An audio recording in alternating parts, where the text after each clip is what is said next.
My best man slept with my bride and said they were enjoying Vegas, so I kept fixing my tie, and then exposed them both in front of 300 guests.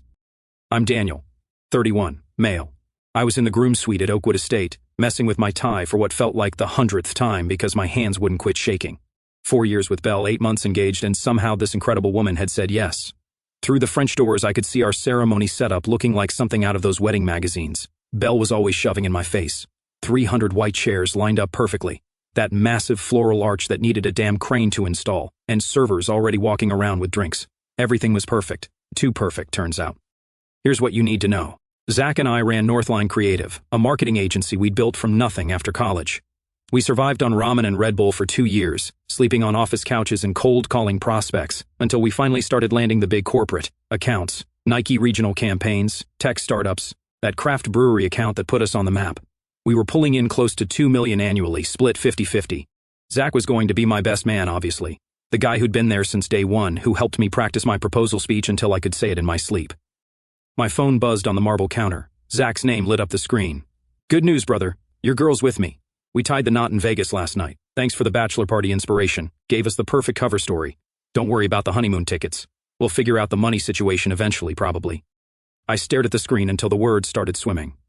I read it again, slower this time, like maybe I'd completely lost the ability to read English.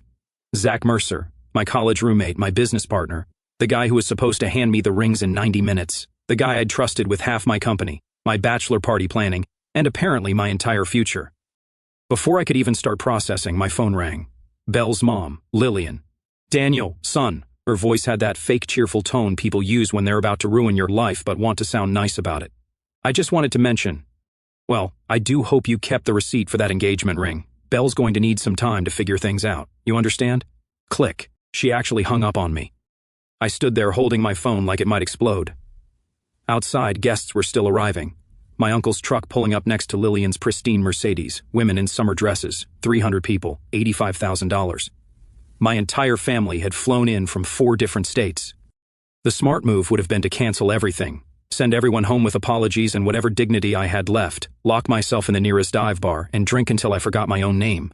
But here's the thing, I'd spent 4 years listening to Belle's endless lectures about living your truth, authentic self-expression, and having the courage to choose love over convention. She had 23,000 Instagram followers who ate up every inspirational quote she posted about taking control of your narrative and refusing to let other people write your story. Time to take control of mine. My brother Kevin knocked on the door. Hey man, you almost ready? People are starting to ask questions about why the bride's family looks like they're at a funeral. Kevin was 2 years older, built like he still played college football, and had always been the one to call bullshit. He took one look at my face and his expression changed. What happened?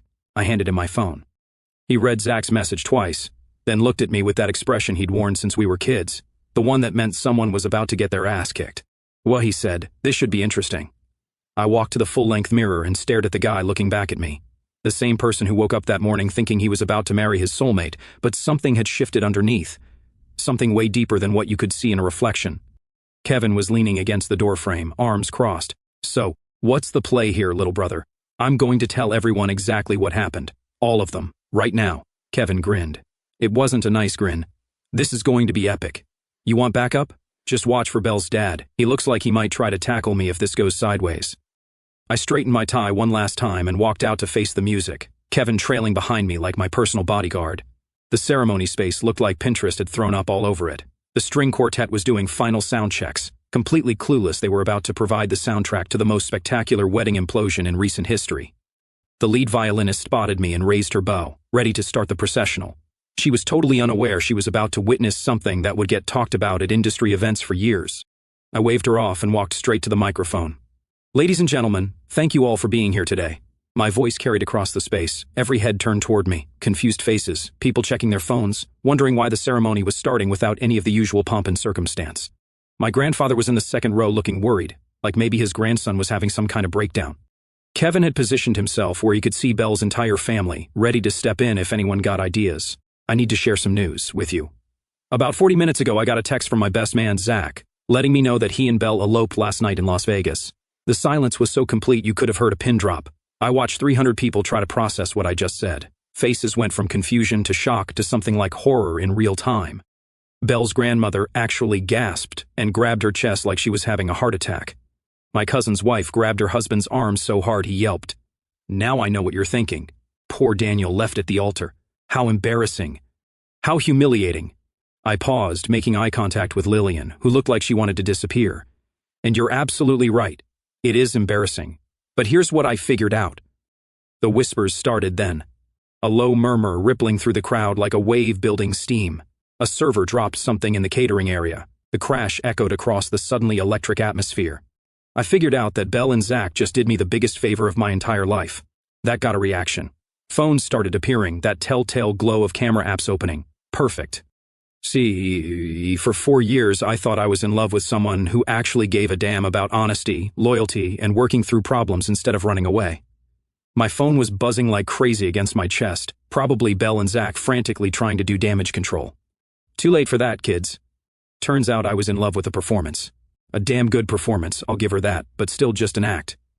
Kevin caught my eye from the side and gave me a subtle thumbs up.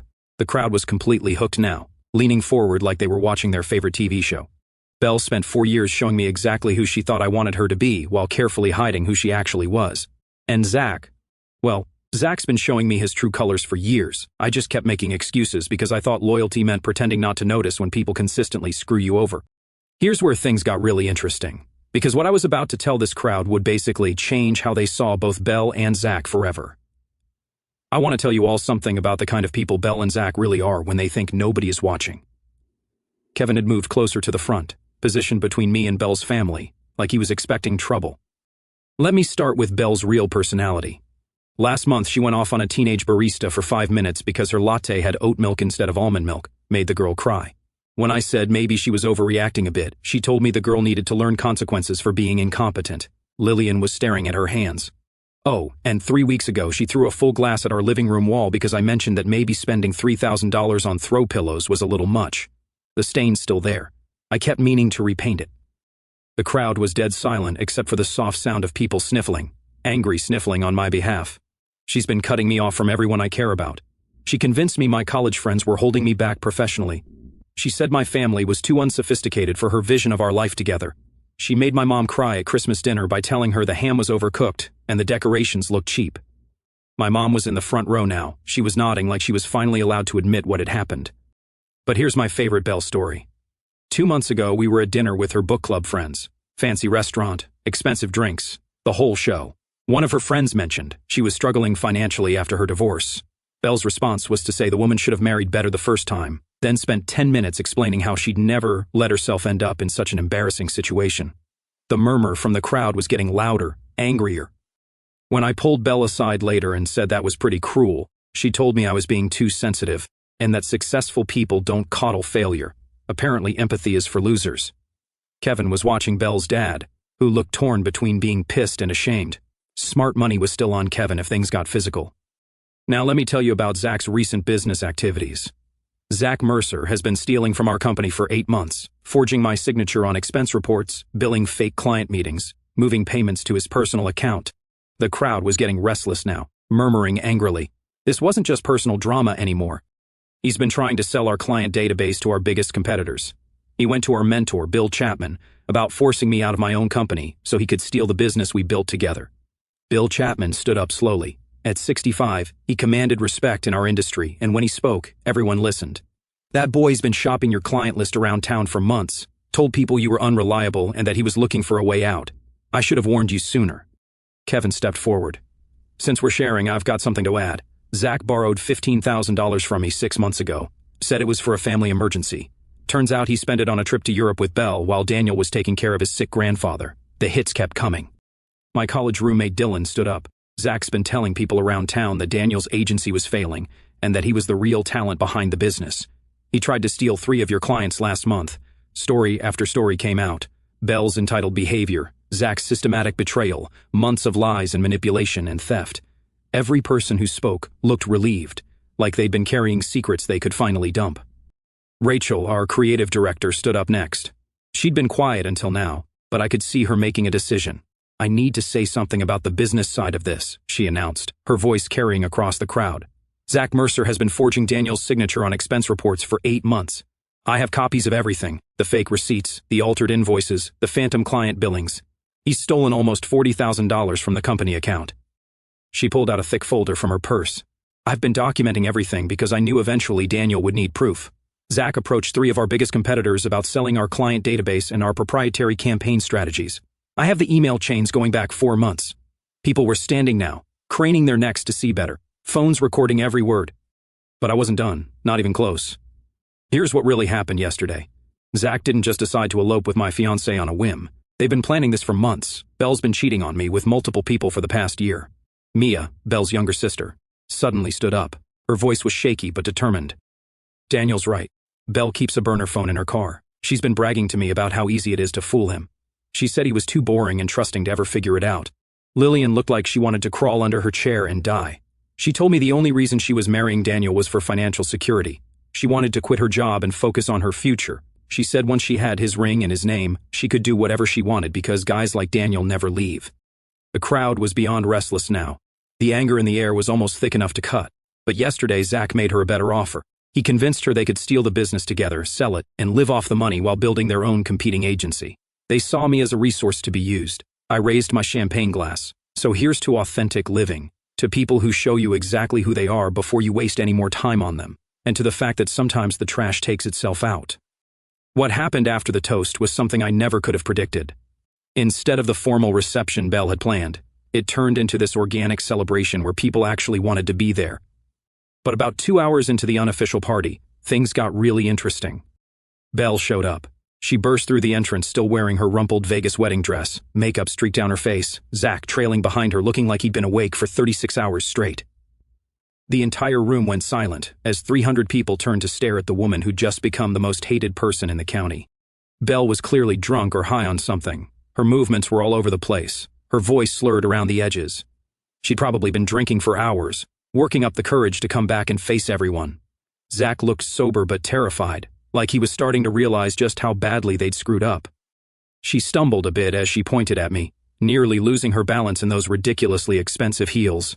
Her designer dress, the one she'd spent months obsessing over, was stained with what looked like gas station nachos and cheap champagne from their Vegas celebration. "You asshole!" Belle screamed across the room, pointing at me like I was responsible for global warming. "You had no right to tell them any of that." Kevin immediately stepped between us, but I waved him off. This was going to be good. Actually, I had every right. "It's all true. You ruined my life!" Her voice was shrill, desperate. "Do you have any idea what you've done to my reputation?" "Your reputation is what exactly? A cheater? A thief? Someone who treats service workers like garbage?" I stayed calm. It was clearly driving her insane. "I loved you," she shrieked. "Everything I did was because I loved you. You loved my bank account. There's a difference." Zach tried to step forward, but Kevin shifted slightly and Zach suddenly found somewhere else to be. My brother didn't say a word, but the message was crystal clear. "You can't just destroy people's lives because your feelings got hurt," Belle continued, her voice getting higher and more hysterical. "I made one mistake, one moment of weakness." I laughed, and I could hear it echo off the walls. "Belle, you've been cheating on me for over a year. You helped Zach steal from our business. You've been planning to leave me for months while pretending to plan our wedding. That's a lifestyle choice, not a mistake." She looked around the room desperately, searching for sympathy, but found only hostile stares and people recording her meltdown. "You people don't understand," she said, addressing the crowd like she was giving some kind of TED Talk. "Relationships are complicated. Sometimes you have to make difficult choices. Sometimes you have to follow your heart. Your heart led you to Vegas with my business partner and $30,000 of stolen money. Very romantic. That money wasn't stolen. Zach earned that money by forging my signature and billing fake expenses. That's literally the definition of theft." Her mask was cracking in real time. The sweet, supportive fiancé act she'd kept up for 4 years was dissolving into pure, entitled rage. "Fine," she snarled. "You want to know the truth? You were boring, Daniel. Boring and predictable and safe. Do you have any idea how exhausting it was pretending to be interested in your little marketing campaigns and your precious family dinners?" The room was dead silent except for the sound of phones recording what would become the most viral wedding video of the year. "I settled for you because I thought you'd give me a stable life while I built my brand. But Zach showed me I could have excitement and security. He actually gets ambition. He gets embezzlement," I said, also not the same thing. "You think you're so much better than everyone else, with your moral high ground and your perfect little principles. But you know what? You're just weak. You're weak and boring. And that's why I had to find real men to make me feel alive." Kevin took a step forward. "Might want to watch your tone there, princess." Belle whirled on him. "Oh look, big brother riding to the rescue. What are you going to do, beat me up? Real classy." Nah, Kevin said with that dangerous smile he'd perfected.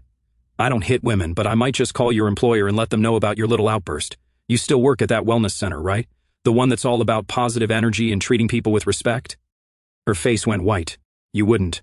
Zach finally found his voice. Look, everyone just needs to calm down. This is getting out of hand. Bill Chapman stood up. Son, you stole money from your business partner and tried to sell confidential client information to competitors. The only thing out of hand here is that you're not already in handcuffs. I didn't steal anything, Zach said weakly. It was a cash flow issue. I was going to pay it back. With what money? The proceeds from selling our client database? I pulled out my phone and showed him a screenshot. Because I have the email chains where you offered to sell Callaway Industrial's marketing strategy to their biggest competitor for $50,000. Zach's face crumbled. How did you get those? Rachel's been documenting your criminal activity for months. Turns out when you're planning to screw over your business partner, you shouldn't do it in front of the creative director who actually has integrity. Belle was boiling now, her voice getting more shrill by the second. This is insane. You're all acting like I committed a crime. I fell in love with someone else. It happens. People change. Relationships end. I'm not the villain here. You're right, I said. Falling in love with someone else isn't villainous, but cheating for a year while planning a wedding is. Helping your boyfriend steal from the man you're supposed to marry is. Treating everyone around you like they exist solely for your benefit is.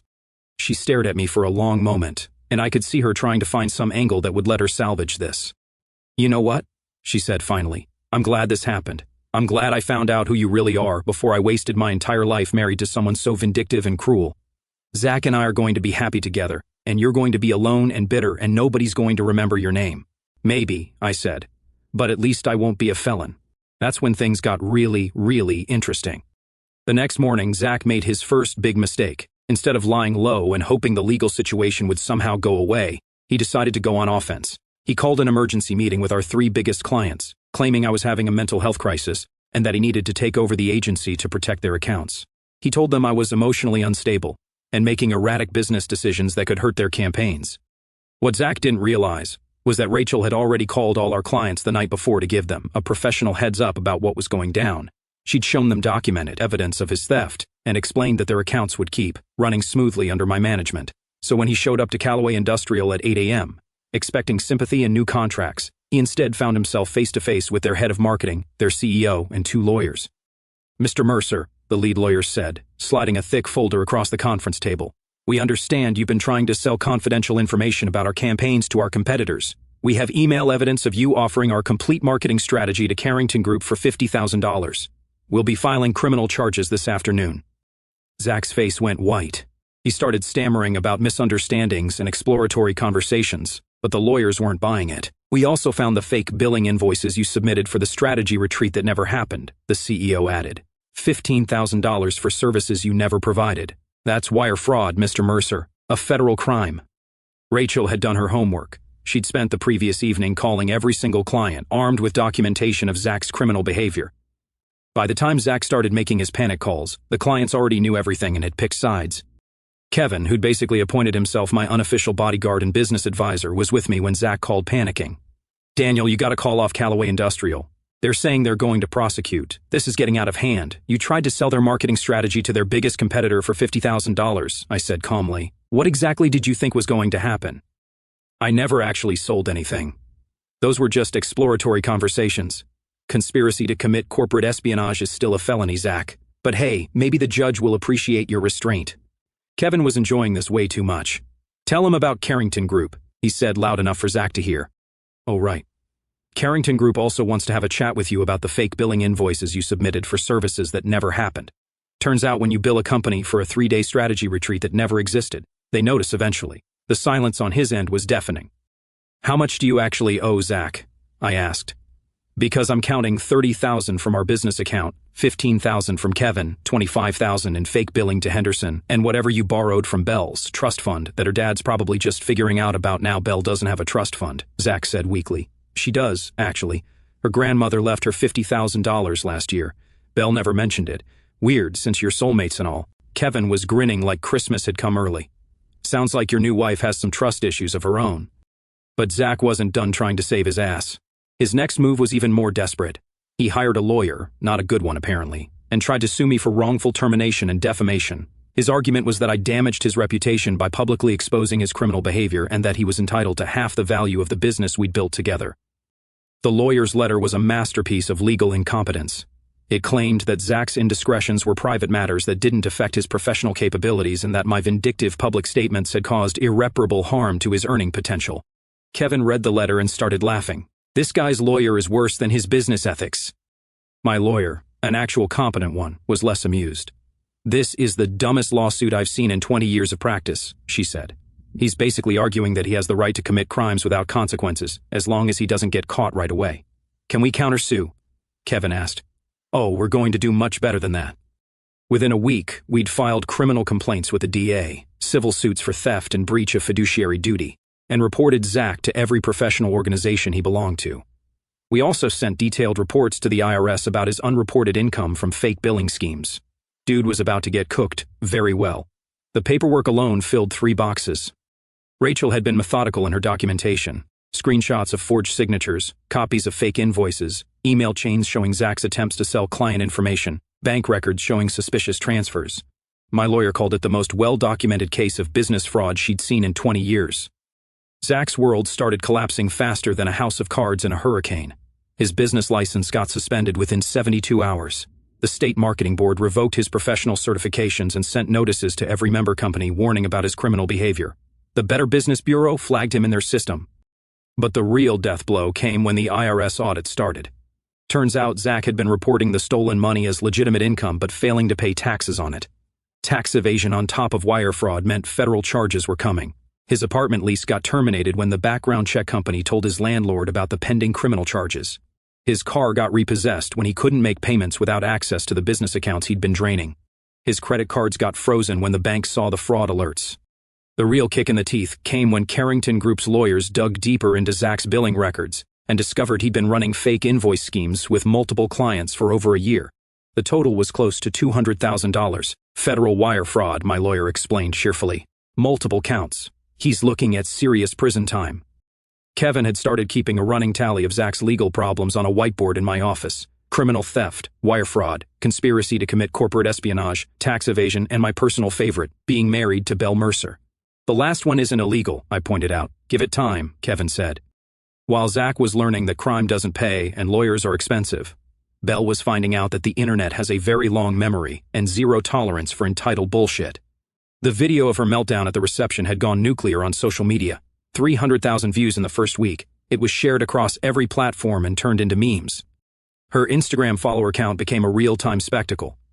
People started posting screenshots as her numbers dropped. 23,000 to 18,000 to 12,000 to 8,000. Each day brought fresh bleeding as brands pulled sponsorship deals, and followers jumped ship. The yoga studio where she taught classes didn't just ask her to take a leave of absence. They posted a public statement distancing themselves from her behavior after 36 students complained. But instead of laying low and waiting for it to blow over, she decided to double down. She hired a reputation management company, one of those sleazy firms that specializes in scrubbing negative content from the internet. They charged her $5,000 upfront to rebuild her digital brand. The company's strategy was to flood social media with positive content about Belle's journey and growth. They created fake testimonials, bought bot followers, and tried to bury the negative stories with manufactured content. It backfired spectacularly when people discovered the fake accounts and started exposing the entire thing. She posted a long Instagram story about how she was the real victim in the situation, how I was controlling and manipulative, and how she'd finally found the courage to escape an emotionally abusive relationship. The internet's response was brutal. Her comment section became a war zone. But Belle wasn't done making things worse for herself. She started a podcast called Living My Truth, where she planned to tell her side of the story and rebuild her personal brand. The first episode was titled I You Not, Escaping Toxic Love, My Journey to Authentic Happiness. Kevin and I listened to it together, taking notes like we were studying for a final exam. Bruh, she's actually claiming that you financially controlled her, Kevin said, pausing the audio. She says you made her ask permission to buy coffee. I asked her to discuss purchases over $1,000 since we were saving for a house, I replied. Apparently, fiscal responsibility is abuse now. The podcast lasted exactly 3 episodes before the platform started removing it for violating their terms of service. Turns out when you spend 45 minutes accusing someone of abuse without any evidence, and that someone has documented proof of your actual behavior, the platforms take a dim view of your content. Belle's final Instagram post was a masterpiece. I'm taking a break from social media to focus on my healing journey and my marriage to Zach. To everyone who has sent me hate and death threats, I hope you find peace in your lives. To Daniel and his family, I forgive you for trying to destroy my reputation. Zach and I are proof that sometimes you have to fight for your happiness. The post got 15,000 comments before she turned them off. Kevin screenshotted his favorite responses and started a group chat with our family called Belle's Greatest Hits. But the universe wasn't done with Belle Mercer yet. 2 weeks after the podcast debacle, her new husband got arrested by federal agents at their apartment. Turns out wire fraud across state lines gets the FBI's attention, especially when you're dumb enough to use email to coordinate your activities. Belle called me crying, actually sobbing, asking if I could talk to the prosecutors and help Zach because they were soulmates, and this was all a misunderstanding. Belle, I said, Zach stole almost $200,000 from multiple companies over 18 months. The FBI doesn't arrest people for misunderstandings, but he was going to pay it back. He just needed time to build the business. What business? The one where you steal money from your clients? She hung up on me, but not before screaming that I was heartless and vindictive, and that she hoped I was happy. Well, I was very happy. Kevin was listening on speaker. Think she's starting to realize Zach might not be the upgrade she thought he was. Give it another week, I said. She hasn't hit rock bottom yet. I was right. 6 months later, Zach Mercer pleaded guilty to wire fraud, theft, and conspiracy charges. By the time the auditors were done, fake invoices across clients totaled $197,000 plus $40,000 internal. $237,000 before fees. That became the restitution number. The judge sentenced him to 4 years in federal prison and ordered him to pay full restitution. $237,000 plus damages and legal fees. Since Zach had approximately $400 to his name and no legitimate job prospects, the restitution was going to take a while, like several decades. Belle filed for divorce 3 days after his sentencing. Turns out, till death do us part doesn't include till federal prison do us part. She tried to get alimony, claiming she'd given up her career to support Zach's business ventures. The judge was not impressed, especially when my lawyer presented evidence showing that Zach's business ventures were criminal enterprises and that Belle had knowingly helped with them. The divorce was finalized in record time. Belle got exactly nothing except her legal bills and a record for accessory to wire fraud. But the real justice came in smaller, more satisfying ways. Belle had to move back in with her parents because she couldn't afford rent. Lillian, who'd spent years enabling her daughter's entitled behavior, suddenly found herself housing a bitter, unemployed woman who blamed everyone else for her problems. The wellness center where Belle had taught yoga not only fired her, but also sued her for breach of contract and damage to their reputation. She tried to get jobs at other studios, but the internet is forever, and HR departments know how to use Google. Nobody wanted to hire someone whose meltdown video had gone viral, and whose name was basically synonymous with betrayal and entitlement. Zach's prison experience wasn't going much better. Turns out white-collar criminals aren't exactly the kings of the federal prison system, especially when they're serving time for stealing from their best friends. Kevin had started calling him Inmate Mercer and asking if I wanted to send him care packages, maybe some soap on a rope. I hear that's practical. Meanwhile, my life was getting better in ways I never could have imagined. Rachel and I had restructured the agency as equal partners. Without Zach's constant undermining and criminal behavior, we landed 3 major accounts in the first quarter. Our reputation in the industry actually improved after the story got out. Bill Chapman joined us as senior advisor and brought 2 more major clients with him. I always knew that boy was poison, he said about Zach. Just took you a while to see it. Kevin had taken a leave of absence from his own job to help me manage the legal fallout and business transition. Somewhere along the way, he decided he liked the marketing world and asked if we had room for a director of business development. We did. A year after the wedding that wasn't, I met Leah. She was at the Children's Hospital where we were running a charity campaign. Kind, genuine, completely uninterested in social media drama or expensive weddings or being the center of the universe. We've been together for 6 months now. She likes my family, genuinely enjoys spending time with them. She thinks Kevin's jokes are funny and my mom's cooking is amazing. She's met Rachel and thinks she's brilliant. She has opinions about marketing campaigns and actually listens when I talk about work stress. It's wonderfully boring in the best possible way. No drama, no secrets, just 2 people who actually like each other building something real together. Zach called me 2 years into his sentence. I almost didn't answer the unknown number, but the petty side of me made me pick up. I wanted to hear the misery in his voice, and I did. His voice was different, smaller, broken. Prison had apparently taught him some humility. Daniel, it's Zach. I didn't say anything. Look, I know you probably don't want to hear from me, but I've been thinking a lot in here about what we had before everything went to hell. Still nothing from me. We were brothers, man. Best friends, business partners. We built something real together. I screwed up, I know that. But one woman isn't worth destroying what we had. I let the silence stretch until it got uncomfortable.